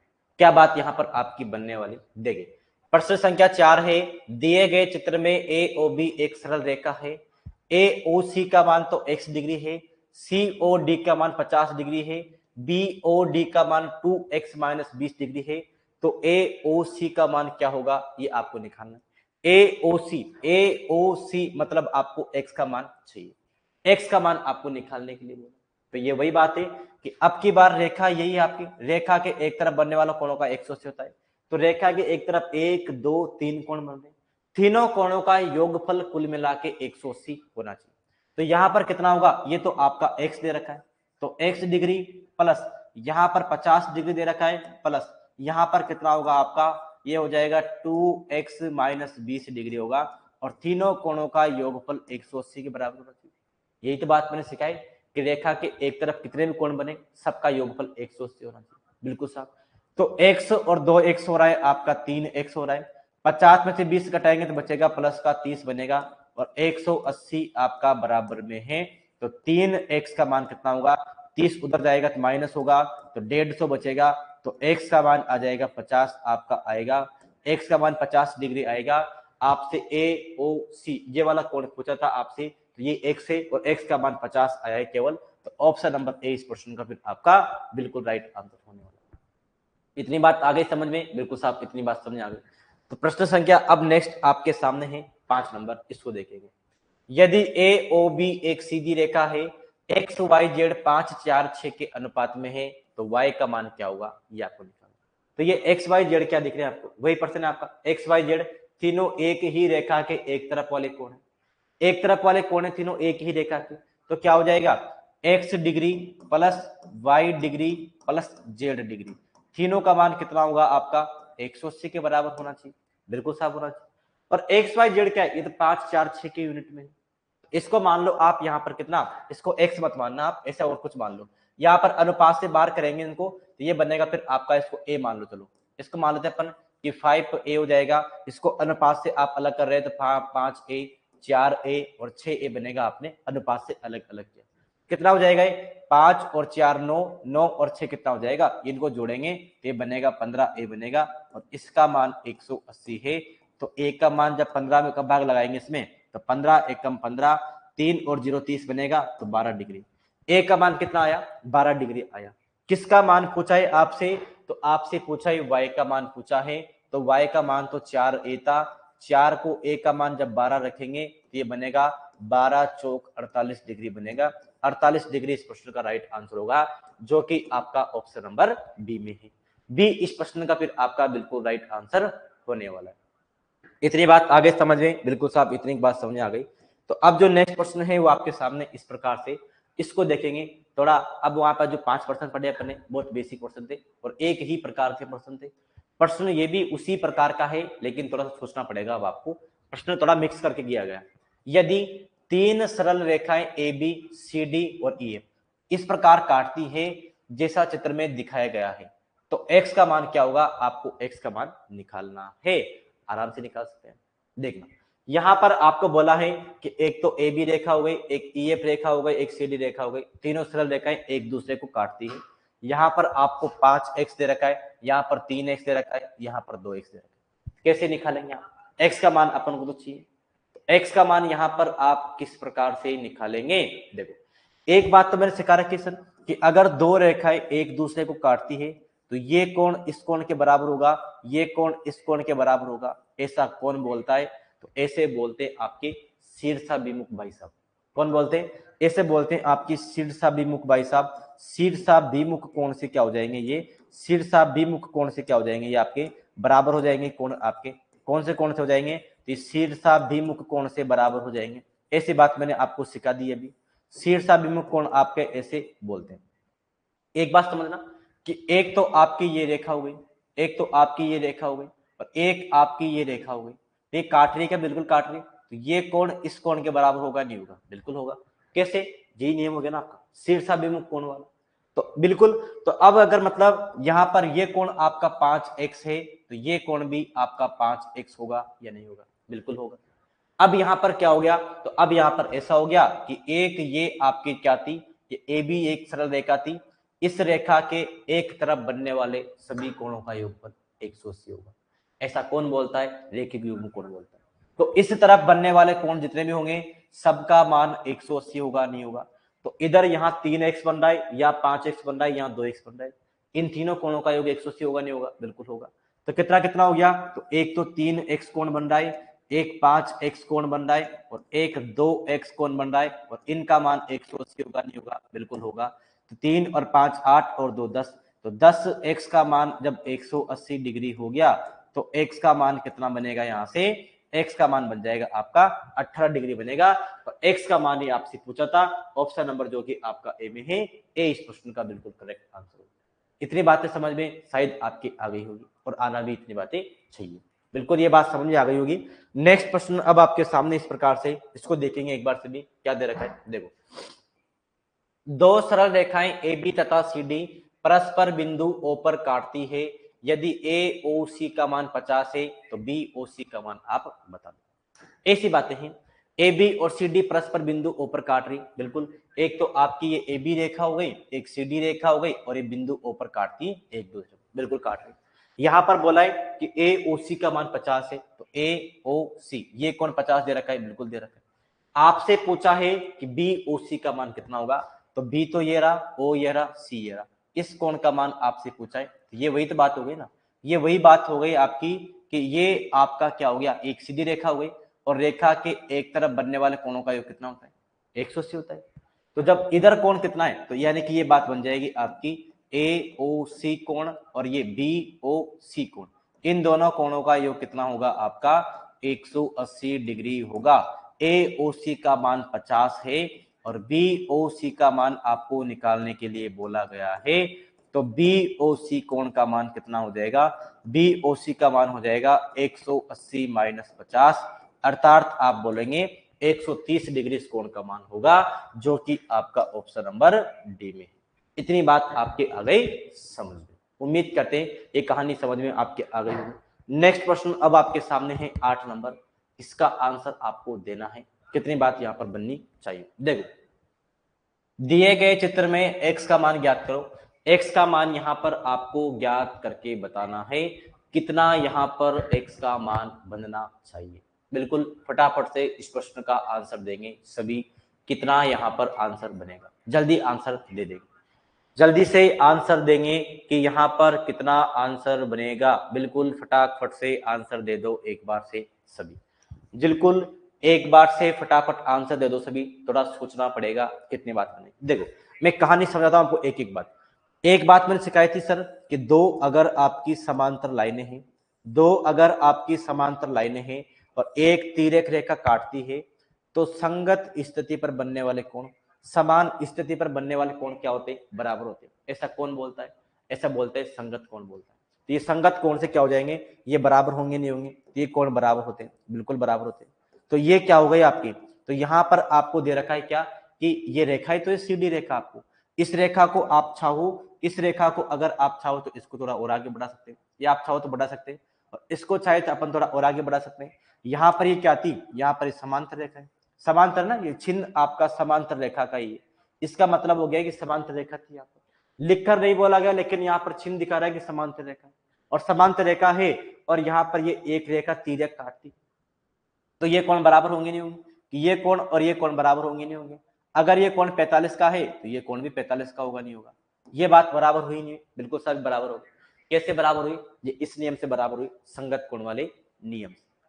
एक बात और बताऊं मैं आपको, एक और अभी याद दिलाता हूं मैं, एक नियम और लगाएंगे अपने आप। देखो, एक और बात आपके सामने है क्या, कि अगर ये आपकी एक सरल रेखा हो गई, रेखा के एक तरफ बनने वाले कोणों का योग कितना होता है, 180 होता है। ये बात तो अपन देर से पढ़ रहे हैं, तो ये वही तो बात होगा, आप समझ पा रहे हैं। तो ये आपकी एक रेखा हो गई, ये आपकी एक रेखा इस प्रकार काट रही, तो ये कोण और ये कोण दोनों का मान 180 होना चाहिए, होना चाहिए साहब। तो जब ये कोण 105 है, ये कोण कितना बचेगा यहाँ पर, तो ये कोण बचेगा आपका यहाँ पर कितना, तो 105 हो गया, तो ये कोण आपका 75 बचेगा। ऐसी बात बची, बिल्कुल साहब, ये कोण आपका 75 बची। दो बातें आपकी हो गई, ये बात मैंने सिखा दी आपको। अब एक बात अभी मैं आपको आगे पढ़ाऊंगा अगली क्लास में, वो आपके सामने ऐसी बात है कि त्रिभुज का तीनों कोणों का योगफल कितना होता है, त्रिभुज के तीनों कोणों का योगफल होता है 180 होता है, बिल्कुल होता है। तो एक कोण 45 है, एक 75 है, एक कोण x हो जाएगा आपका। x का मान ज्ञात कर सकते हैं ना, बिल्कुल कर सकते हैं। यहां पर एक कोण आपको 45 दे रखा है, एक कोण 75 आपको दे रखा है, और एक कोण x दे रखा है, तो तीनों का योगफल 180 होता है। तो ये बनेगा आपका x प्लस 45 प्लस 75, इनका योग 180 होता है, बिल्कुल साफ होता है। कितना हो जाएगा ये, 45 और 75, 5 इधर देंगे तो 80 और 40 120 हो गया। तो 180 में से आप 120 घटाएंगे तो कितना बचेगा, x का मान बचेगा आपका 60 डिग्री बचेगा, जो कि आपका ऑप्शन नंबर ए में है। ए इस प्रश्न का फिर राइट आंसर आपका बनेगा। उम्मीद करते हैं ये बात आपके यहाँ पर समझ में आई होगी। आसान प्रश्न था, बिल्कुल साहब आसान था। ये बात आपके यहाँ समझ में आ गई होगी। तो अब नेक्स्ट प्रश्न आपके सामने है, इसको देखेंगे। दिए गए चित्र में x का मान ज्ञात करो। x का मान यहाँ पर क्या बनना चाहिए, ये आपको यहाँ पर ज्ञात करके बताना है। बता दो फटाफट से कितनी बात यहाँ पर आपके बनेगी। देखो अब यहाँ पर आप देखना कि 110 दे रखा है, इधर x का मान आपको ज्ञात करके बताना है। कितनी बात यहाँ पर बननी चाहिए, बिल्कुल जल्दी से आप बता दोगे एक बार से सभी के सभी कितनी बात यहाँ पर आपके अकॉर्डिंग बनेगी। फटाफट से बता दो एक बार सभी कितनी बात यहाँ पर आपके अकॉर्डिंग बन रही है। जल्दी से कमेंट कर दीजिए सभी एक बार कितनी बात यहाँ पर आपके अकॉर्डिंग बनेगी। फटाफट से आंसर दे दो एक बार सभी इस प्रश्न का, कितनी बात यहाँ पर आपकी बात बनने वाली है। बड़ी आसान सी बातें हैं आपके सामने, जल्दी से कमेंट कर देंगे एक बार से सभी कितनी बातें यहाँ पर बनेगी। जल्दी बताओ भाई कितनी बातें यहाँ पर बनेगी आपकी। थोड़ा सा माता पड़ी है लेकिन समझनी पड़ेगी आपको।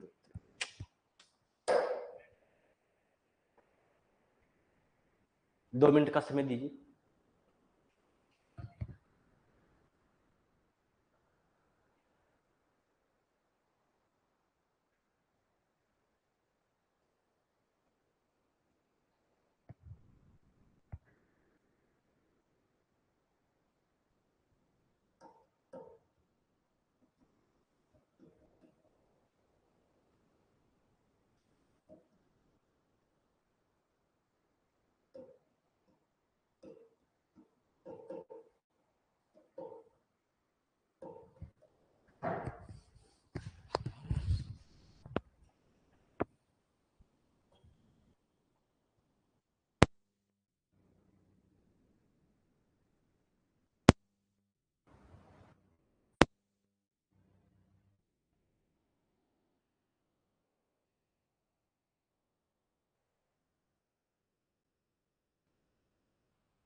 माफी चाहेंगे, थोड़ा आवाज मिस्टेक हो गई थी बीच पे, पीछे के जो 2-3% रह गए थे उसमें शायद आवाज नहीं है, उसको एक बार मैं समझाने का दोबारा प्रयत्न कर दूं आपको।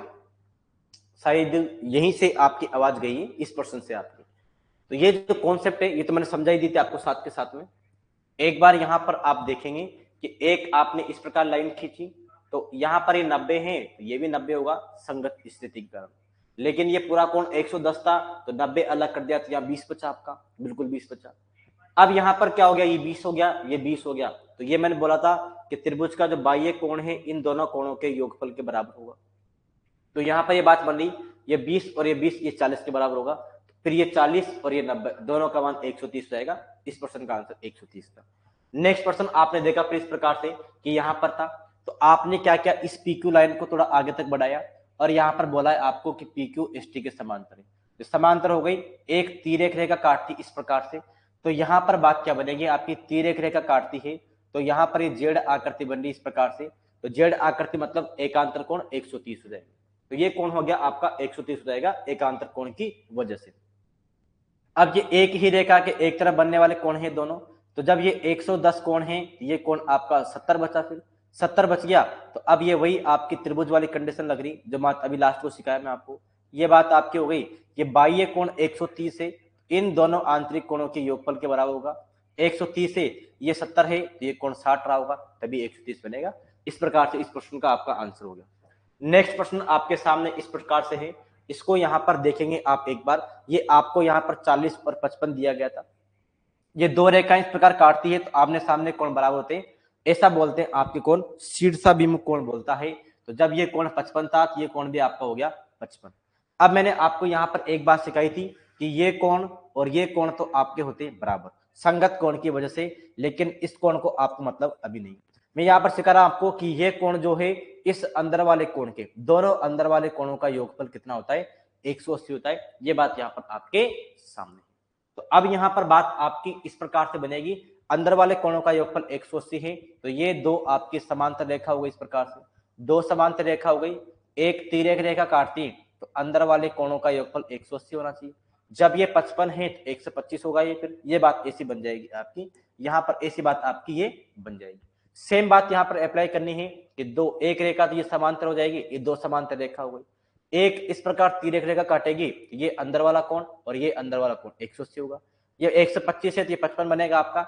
इस प्रकार की बात आपकी यहाँ पर बन जाएगी, ये बात आपकी यहाँ पर बन जाएगी इस प्रकार से। ये बात आपकी आ गई होगी समझ में, इतनी बात समझ आ गई। अब ये बात तो आप जानते हैं कि ये एक आपकी सरल रेखा है और एक तरफ बनने वाले कोण 180 होते हैं, तो ये 40 है, ये 55 है और यहाँ x है। इन तीनों का योगफल 180 होगा, तो यहाँ से x का मान आपको 85 मिल जाएगा। ये बात समझ आ गई, बिल्कुल समझ में आपके, इतनी बात आपके आ गई। अब यहाँ से आपका एक इंपॉर्टेंट और नेक्स्ट कॉन्सेप्ट आता है, उसका जो नाम है वो आता है, उस कॉन्सेप्ट का नाम आपका एरो कॉन्सेप्ट उसका नाम है। बहुत अच्छा कॉन्सेप्ट है आपका एरो कॉन्सेप्ट। इसको आप यहां पर समझेंगे तो कहीं प्रश्नों के आप फटाफट फटाफट आंसर देंगे। देखना यहां पर बात ऐसी है, एरो मतलब क्या होता है, तीर होता है। तो तीर जैसी एक आकृति आपको दी जाएगी, तीर जैसी एक आकृति आपको दी जाएगी। जैसे मैं यहाँ पर तीर सा बनाता हूं, एक देखो इस प्रकार का मैं तीर सा बनाता हूं। ये आपका यहाँ पर तीर सा बनाते पर एक बात, इस प्रकार तीर सा बनाने का प्रयास करता हूं। इस प्रकार का ही तीर होता है, बिल्कुल साहब, इस प्रकार का ही तीर होता है, इस प्रकार का ही तीर होता है। तो एक बात आप समझना कि तीर सी मैंने आकृति बना दी इस प्रकार की, तो आप याद रखना कि जो अगर यहां पर आपको ए डिग्री कोण दिया हो, आपको यहां पर बी डिग्री कोण दिया हो, यहां पर अंदर के तीनों कोण, मतलब अंदर के तीनों कोण आपको ए बी सी दिया हो और ये बाहर वाला कोण आपको एक्स डिग्री दे रखा हो और आपसे पूछे कि एक्स का मान बताओ, तो आप बेझिझक बता देना एक्स का मान जो होगा वो ए प्लस बी प्लस सी के बराबर होगा। ऐसा क्यों, इस कारण का जानने का मतलब नहीं, आप इतना ध्यान रखो, कारण से कोई मतलब नहीं, आपको इतना ज्यादा नहीं पूछेगा। बस आप इतना याद रखो कि जब अगर तीर सी आकृति बनती है, अंदर के कोणों का मान ए बी सी है आपका, तो यहाँ पर क्या हो जाएगा, बाहर का कोण एक्स होगा। ये जो आपका है वो त्रिभुज के बाह्य कोण से बनता है, इसका प्रूफ वो जानने का आपको आवश्यकता नहीं है। तो एक्स का मान आप डायरेक्ट याद रखेंगे, एबीसी बनता है। अब देखो प्रश्न देखते हैं इसकी, प्रश्न आपके सामने है। देखो दिए गए चित्र में एक्स का मान ज्ञात करो, तो वही बात है, इस कोण का मान ए है, बी यहाँ पर एक्स है और यहाँ पर सी है आपका, और यहाँ पर बी आपका। तो आप जानते हैं कि जो बाह्य कोण होता है बाह्य कोण तीनों आंतरिक कोणों के बराबर होगा। तो आंतरिक कोण आपका ए, सी और एक्स है आपका, इसके बराबर होगा नहीं होगा? बिल्कुल होता है। ऐसी बात जानते हैं ना, अभी सिखाई आपको। तो जो बाह्य कोण होता है तीनों आंतरिक कोणों के योगफल के बराबर है। एक्स का मान चाहिए तो एक्स को आप इधर रख लो और बाकी इन दोनों को इधर भेज दो। तो बी ए इधर आएगा तो ए माइनस का हो गया, और सी भी इधर आएगा तो सी माइनस का हो गया। तो एक्स का मान फिर ये होगा आपका बी माइनस ए माइनस सी, जो कि आपका ऑप्शन नंबर ए में है। ए इस प्रश्न का फिर आपका राइट आंसर होगा। ऐसे डायरेक्ट आपसे प्रश्न पूछेगा। नेक्स्ट देखो आप, और जैसे देखो नीचे दिए गए चित्र में ए बी और सी डी समांतर, एक्स का मान आप बताओ। क्या यहां भी एरो कॉन्सेप्ट दिख रहा है क्या आपको? बनाते इसको देखो। अब यहां पर मैं इसको एरो को देखो, इस एरो की एक स्टेप तो ये हो गई, इसकी अगली स्टेप पर आओ, इस एरो की अगली स्टेप पर आओ। इसकी अगली स्टेप क्या बनेगी? ऐसी बनेगी। अगर मैं यहां से इसको खोल के इसको ऊपर ले जाऊं और इसको यहां से छोड़ के इसको नीचे ले आऊं तो कैसी आकृति बनेगी? इसको मैं यहां से ऊपर लेके जा रहा हूं तो ये लाइन आपकी ऐसी हो जाएगी, है ना, ऐसी हो गई। इसको मैं, अच्छा ऐसी तो हो गई, और ये लाइन तो आपकी ऐसी बनी रही, तो इसको तो आपकी ऐसी की ऐसी रहेगी अभी, है ना। और इसको मैं खोल के नीचे ले आऊं तो ये ऐसी बनेगी नहीं बनेगी? बिल्कुल साफ ऐसी बनेगी। ऐसी बनी, बिल्कुल साफ ऐसी लाइन बन गई। तो अब यहां पर बात क्या हो जाएगी? तो अब यहां पर आपको याद ये रखना है कि ये जो अंदर वाले कोण हैं, ये अंदर वाले कोण, जैसे मानो कि अगर ये ए दे रखा है, ये बी दे रखा है और ये बाहर वाला कोण एक्स दे रखा है, तो आप याद रखेंगे कि अंदर वाले कोणों का योगफल बाहर वाले कोण के बराबर होता है। तो अंदर वाले कोण ए और बी है, बाहर वाला एक्स है, तो एक्स का मान ए और बी के योगफल के बराबर होगा। ये आपका यहाँ पर क्या हो जाएगा? एक्स हो जाएगा। बिल्कुल। तो ये इस प्रकार बात हो जाएगी आपकी, एक्स का मान क्या होगा? ए और बी के योगफल के बराबर।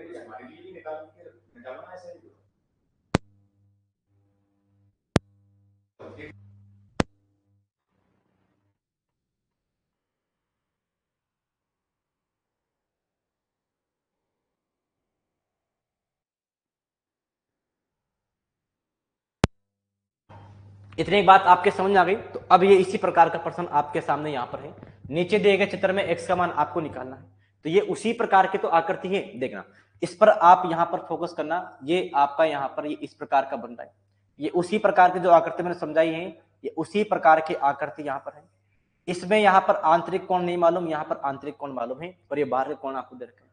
तो आप यहाँ पर यूं बोलते हैं कि जो आंतरिक कोणों का योगफल है वो बाहर के कोण के बराबर होता है। बिल्कुल साफ। तो आपको एक बात सिखाई ना मैंने, ये रेखा है आपकी, तो एक तरफ बनने वाला कोणों का योग तो 180 होता है। तो जब ये बाहर का 110 है तो इसके अंदर कितना बनेगा? अंदर 70 बनेगा, तभी तो 180 हो गए दोनों। बिल्कुल। तो अब ये वही बात बन गई, इसका अंदर का कोण पता है अपन को और बाहर का कोण ये दे रखा है। तो क्या हो जाएगा? तो यहाँ पर ऐसी बात बनेगी। यहाँ पर कैसी बात बनेगी कि बाहर का कोण तो 2x + 15 है, बाहर का कोण तो 2x + 15 डिग्री है, और अंदर के कोण कितने? 70 और 35 है। तो ये बनेगा आपका 70 + 35 डिग्री बनने वाला है। ऐसी बात बनेगी नहीं बनेगी? बिल्कुल सब बनेगी। तो अब यहां पर बात क्या हो जाएगा आपका? 2x + 15 हो गया आपका, और ये बनेगा आपका 70 35 105 होगा आपका। जब यहां पर बात बनेगी आपकी, ये 15 उधर जाएगा तो माइनस का होगा, तो घटाने पर 90 बनेगा। तो x का मान बन जाएगा आपका 45 डिग्री बन जाएगा, और x का मान ही आपसे पूछा था। तो 45 मतलब ऑप्शन नंबर ए इस प्रश्न का फिर राइट आंसर आपका बनने वाला है। नेक्स्ट आपके सामने दिए गए चित्र में ए बी और डी ई समांतर है, एक्स का संपूरक ज्ञात करना है। क्या ज्ञात करना है? एक्स का संपूरक। संपूरक क्या था आपका? दो कोणों का योगफल 180 होना चाहिए, वो संपूरक था आपका। तो एक्स का संपूरक मतलब एक्स का जो मान आएगा उसको 180 में से घटाकर बताना है आपको, तभी तो 180 होगा आपका। बिल्कुल। तो यहां पर इस प्रकार की तो आपकी आकृति, ये आपकी वही एरो वाली आकृति है, बस थोड़ी सी आपको बनानी पड़ेगी आकृति, साफ साफ नहीं दी जाएगी आपको, समझना। अगर देखो इस लाइन को, ए बी लाइन को मैं आगे बढ़ा दूं तो क्या ये उस लाइन बनी नहीं बनी? तो अब ये वही आकृति बन गई आपकी एरो वाली। कैसे देखना, ये आपकी अब वही एरो वाली आकृति बनी नहीं बनी? ये आपकी उसी प्रकार की एरो वाली आकृति बन गई। तो यहां पर क्या होता है? अंदर वाले कोणों का योगफल बाहर वाले के बराबर होता है। बिल्कुल साफ। तो यहां पर बात आपकी बनेगी कि इन, आप पता है कि इन दोनों कोणों का योगफल 180 होता है। बिल्कुल होता है। तो अब यहां पर क्या बनेगा? जब ये 4x है तो 180 - 4x लिख दो इसको। 180 - 4x हो जाएगा, ये अंदर का कोण हो जाएगा। बिल्कुल हो जाएगा। तो ये अंदर का कोणों का योगफल इसके बराबर होगा। बिल्कुल होगा। तो यहां पर क्या हो जाएगा? देखो बाहर का कोण तो 5x है, 5x हो जाएगा। अंदर के कोण क्या क्या है? तो एक तो 180 - 4x है, और एक कितना है, तो एक आपका 3x है, ये जुड़ेगा आपका यहाँ पर, तो क्या बनेगा आपका 5x हो जाएगा। यहाँ पर घटेगा तो माइनस का x, इसको इधर ले आओ, ये बन जाएगा आपका x, और इधर बचा आपका 180। तो 6x का मान 180 है, तो x का मान कितना हो जाएगा, x का मान हो जाएगा आपका 30 डिग्री होगा, जो कि आपका x का मान आए। ये आपका आंसर अभी नहीं है। आपको पूछा है समपूरक कोण पूछा है, इसका मतलब होता है कि दो कोणों का योगफल 180 होगा। दो कोणों का योगफल कितना होगा 180, जिसमें एक तो खुद x है, तो एक तो x मतलब 30 हो गया, तो दूसरा कोण कितना रहा होगा, दूसरा 150 रहा होगा, तो 150 आपका आंसर होगा फिर, जो कि ऑप्शन नंबर आपका डी में है। इतनी बात आगे समझ में आके नेक्स्ट प्रश्न है आपका 15 नंबर, इसको देखेंगे एक बार। क्या दे रखा है, दिए गए चित्र में ए बी समांतर सी डी, एक्स का मान ज्ञात कर दो। सेम वही आकृति आपके सामने, वही आकृति बन रही है आपकी एरो वाली। देखो एरो वाली आपकी आकृति इस प्रकार से बन रही, ये इस प्रकार से आकृति आपकी बन रही है। आपसे एक्स का मान पूछा है, लेकिन ये आपका ये अंदर के कोण है, ये बाहर के कोण के बराबर होंगे, तो बाहर का कोण नहीं, आपको इधर अंदर का ही पूछा है। तो आप जानते हैं कि पूरा कोण 360 का होता है, 360 में से आप इधर का घटा दोगे तो 100 मिल जाएगा, बिल्कुल मिलेगा। तो आप यहां पर क्या करें, ये बार वाला कितना बनेगा आपका, ये बन जाएगा आपका 45 प्लस 30 कितना हो गया 75 हो जाएगा आपका। तो जब इधर वाला 75 आ रहा है आपका, तो इसको 360 में से घटा दो, क्योंकि पूरा कोण 360 का होता है। तो x का मान कितना हो जाएगा फिर आपका, ये हो जाएगा 360 माइनस 75 होगा, कितना हो जाएगा 60 घटाएंगे 3 से बचेगा 15 और घटा दो, ये बनेगा आपका 285 डिग्री बनेगा। ये इस प्रश्न का फिर राइट आंसर होगा, जो कि ऑप्शन नंबर डी में आपका राइट आंसर है। नेक्स्ट देखो आप, थीटा का मान निकालना है आपको, थीटा का मान निकाल दो आपका। अब सेम वो भी आपकी ये वही है, सेम ये आपकी वही है, लेकिन यहां पर दो बार आपको एरो लगाना पड़ेगा, दो बार यहां पर आपको एरो लगाना पड़ेगा, तब जाके आप यहां पर क्या निकाल पाएंगे, थीटा का मान आपको निकालना पड़ेगा। निकालते अपन कैसे, बात यहां पर आपकी बनने वाली है, समझते एक बार इस प्रश्न को, कैसे बात आपकी यहां पर बनेगी। बिल्कुल, तो अब फटाफट से एक बार आप भी आंसर देने का प्रयत्न करो, कितनी बात आपके अकॉर्डिंग यहां पर बननी चाहिए, कितनी बात आपकी अकॉर्डिंग यहां पर बात बननी चाहिए। अब यहां पर दो बार एरो लगाना पड़ेगा, तब बात बनेगी। एक बार तो आपकी इस प्रकार से होगी, देखना, एक बार तो आपका ये एरो बन रहा है, एक बार तो आपका ये एरो बन रहा है इस प्रकार का, और एक बार आपका क्या हो जाएगा, एक बार तो आपका ये एरो बन रहा है। तो इसमें क्या हो गया, ये बाहर का कोण आपका थीटा है, तो थीटा का मान कितना हो जाएगा, इन तीनों अंदर कोणों के बराबर होगा। तो थीटा का मान हो जाएगा आपका 40 कोण है, और एक एल्फा कोण है, और एक आपका बीटा कोण हो जाएगा, इस प्रकार से बराबर होगा। बिल्कुल, और एक बार अब आप क्या करोगे, तो एक बार अब आपको ये पूरा लेना पड़ेगा, तो ये आपको एक बार पूरा लेना पड़ेगा इस प्रकार से, इस प्रकार से ये पूरा आपको लेना पड़ेगा, ये आपको इस प्रकार लेना पड़ेगा। तो ये आपका एल्फा और एल्फा 2 एल्फा हो जाएगा, और ये बीटा और बीटा 2 बीटा हो जाएगा, तो ये 110 के बराबर होगा फिर। तो अब आपका बाहर का कोण 110 है, और अंदर के कोण कितने हो जाएंगे, तो 40 तो आपका है ही सही, यहाँ पर कितना हो जाएगा, तो ये बनेगा आपका 2 एल्फा बनेगा, और ये बनेगा आपका 2 बीटा बनेगा, ऐसी बातें हो जाएगी। तो इधर लाओगे 40, तो बचेगा आपका 70 बचेगा इधर, ये हो जाएगा आपका 2 कॉमन आ जाएगा, तो ये बनेगा आपका एल्फा प्लस बीटा आपका बनने वाला है। ये 2 का भाग लगा दो इधर, इधर बचेगा आपका 35, ये बचा आपका एल्फा प्लस बीटा का मान कितना हो गया, एल्फा प्लस बीटा का मान हो गया 35 डिग्री हो गया। इस एल्फा प्लस बीटा का मान आप यहाँ रख दो ना, तो बात बन जाएगी आपकी। तो थीटा का मान कितना प्राप्त होगा 40, तो इधर 28 है, एल्फा और बीटा का मान यहाँ से 35 रख देंगे, तो 40 और 35 कितना हो जाएगा 75 हो जाएगा, जो कि आपका राइट आंसर है, जो कि ऑप्शन नंबर सी में है। इतनी बात समझ आ गई, बिल्कुल साफ समझ में आ गई। अब नेक्स्ट प्रश्न आपके सामने है, 70 डिग्री का पूरक कोण ज्ञात करना है, लेकिन रेडियन में ज्ञात करना है। रेडियन में ज्ञात करना है, रेडियन में कैसे, 70 का पूरक कोण, पहले तो पूरक क्या होता है, पूरक का मतलब होता है आपका क्या, पूरक का मतलब होता है कि दो कोणों का योगफल कितना होगा, दो कोणों का योगफल आपका 90 होना चाहिए। अब एक कोण आपका कितना है, एक कोण आपका 70 डिग्री का है, तो दूसरा कोण आपका 20 रहा होगा, 20 रहा होगा, ये बात होगी साहब, बिल्कुल यही बात होगी आपकी, कि दूसरा कोण कितना रहा होगा आपका 20 रहा होगा। इतनी बात तो आ गई आपके अच्छे प्रकार समझ में। और अब यहां पर क्या करना है, आपको इसको रेडियन में चेंज करना है। किसमें चेंज करना है साहब, रेडियन में आपको चेंज करना है। तो एक बात तो आप यहां पर जानते होंगे कि पाई का मान कितना होता है, पाई का मान होता है 180 डिग्री। तो ये तो आपका डिग्री है, ये तो आपका डिग्री है, और ये आपका रेडियन है, रेडियन को इस प्रकार सी से लिखते हैं ऊपर अपना। ये तो आपका 180 तो डिग्री में है और रेडियन में, मतलब पाई रेडियन और 180 डिग्री दोनों बराबर होते हैं। आपको डिग्री को रेडियन में कन्वर्ट करना है तो इधर 1 डिग्री का मान कितना होगा, 1 डिग्री का मान हो जाएगा पाई रेडियन बटा 180 होगा, नहीं होगा, बिल्कुल। तो ये अब आपका रेडियन में कन्वर्ट हो गया। तो डिग्री को रेडियन में कन्वर्ट करना है तो इससे गुणा करना पड़ेगा। तो यहाँ पर इस 20 डिग्री को आपको रेडियन में कन्वर्ट करना है तो पाई बटा 180 से गुणा करना पड़ता है, अब ये रेडियन में कन्वर्ट हो जाएगा। 20 से कटेगा 9 बार तो ये बनेगा फिर आपका पाई बटा 9 रेडियन बनेगा। इस पे आप या तो सी लगा दो या पीछे रेडियन लिख दो, बात वही होती है आपकी, जो कि ऑप्शन नंबर सी में है। नेक्स्ट प्रश्न आप देखो, प्रश्न संख्या 18 आपके सामने है, इसको देखेंगे एक बार सभी। क्या दे रखा है, 30 डिग्री 20 मिनट का पूरक कोण ज्ञात करना है, क्या होगा। पूरक मतलब वही आपका 90 डिग्री, दो कोणों का, दो में से एक कोण तो ये दे रखा है, दूसरा घटा दो आप।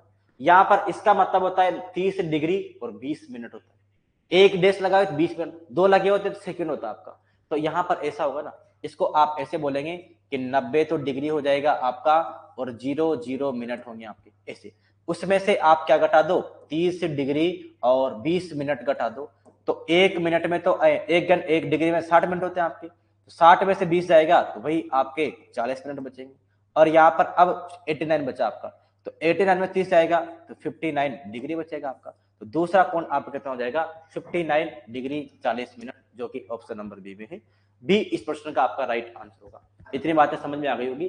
तो अब जो आपका टॉपिक है ये होता है आपका पूर्णतः कंप्लीट। उम्मीद करते हैं सब बच्चों के अच्छे प्रकार समझ में आ गया होगा।